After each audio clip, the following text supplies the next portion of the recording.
Hello, everyone. Today, I'm going to break down some of the key tactics that manipulators use so that you can spot them in your own life, whether it's a personal relationship or a place of work, a religious organization, broader societal context, etc.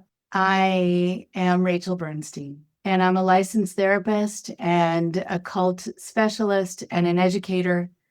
And I'm the host of my podcast, Indoctrination. And it is important to me, and has been for about 35 years now, to work with people who have been the victim of manipulators, whether they've been in cults or systems of control of any kind. I love to be able to help people get freed and to be able to have a life that they haven't ever had a chance to have, or to be able to resume the life that they had before.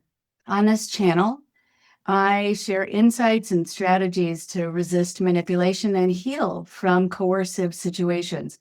Subscribe if you would like to learn about these topics. So let's dive into the topic for today. As both a therapist and someone who has studied the dynamics of cults and high control groups, I see firsthand the devastating effects of manipulation. Manipulation is essentially trying to control someone's thoughts and their feelings or their behaviors for the manipulator's own gain, often through deceptive or underhanded tactics. So, one of the ways that manipulators do this is through love bombing and idealization. This is very common in the early stages. One of the earliest and most effective tactics is this love bombing or this intense idealization. It involves showering someone with excessive attention or praise or gifts or declarations of love or admiration very early on, letting them feel very special, like they've never felt before. And because it feels so good, it is intoxicating and it lowers people's defenses. The purpose is to quickly create a strong emotional bond and to make you feel indebted. Here you've received something that feels so good, and then how can you give back?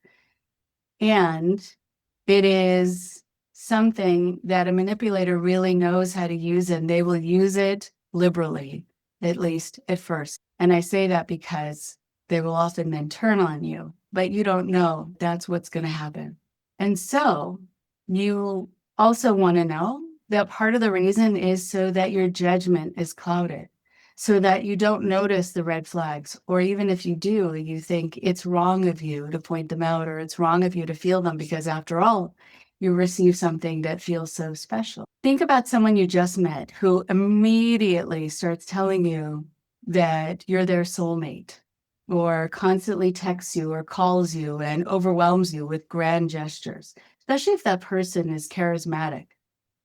The speed and intensity of the connection feels disproportionate to the stage of the relationship. And some people don't like it, and some people will get kind of creeped out by it, but other people will be very drawn in. Another common tactic is isolation and creating dependence. So, cults and manipulators will gradually isolate you from the outside world, from your support system, from your friends, your family, other connections, even from your workplace.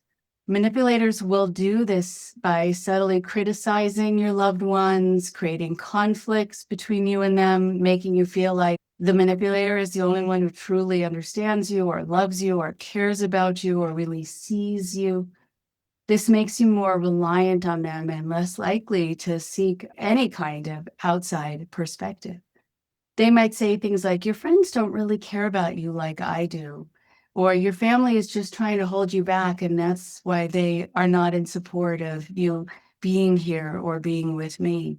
And one of the red flags that I hear time and time again is that you find yourself spending less time with your usual social circle and more time exclusively with the manipulator.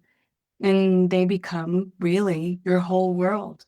Manipulators also are very good at this next tactic, which is guilt tripping and emotional blackmail. They are masters at playing on your emotions, especially guilt.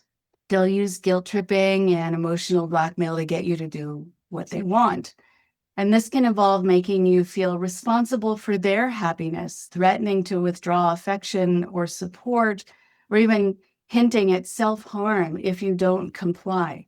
Phrases like, if you really loved me, you would fill in the blank, or I'm so disappointed in you, making you feel very bad about yourself, are very common. And you frequently feel obligated to do things you don't really want to do or you had never thought about doing out of fear of upsetting the manipulator. In fact, pleasing them becomes your total focus, which people don't realize until they've left. They realize that keeping that person happy on an even keel or pleased with them was the only thing suddenly that mattered. And then the next thing to cover is the general red flags, or kind of the gut feeling.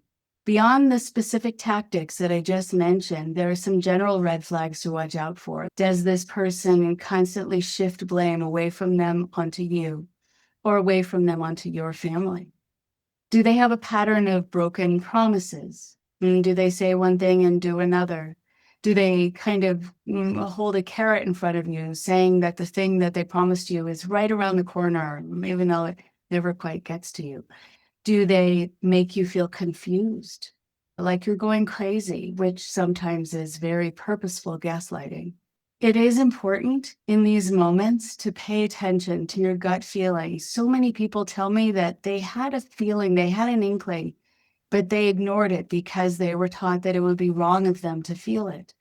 And so often you're talking to yourself. Your mind is, your stomach is, your shoulders, your jaw, other places that you might feel tension. Pay attention to those things. You might also feel drained or anxious, like you can't sleep because you know something is off. It is important to take all of these things in and to know that they're very meaningful and to know they're very purposeful. And to know also that you have a way of ignoring them when you feel like you're supposed to, when you feel like it would be wrong of you to notice them.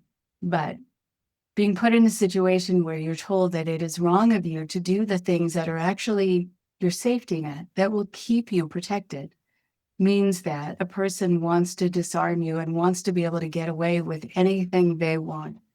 And that should never be a situation you're ever in your life. If you recognize any of these signs in your own life, please consider seeking support from trusted friends, family, or a therapist. You don't have to go through this alone. And don't just go to the person who is doing this to you to tell them about your worries or your frustration over this or the things that you're noticing, because very often they'll talk you out of it.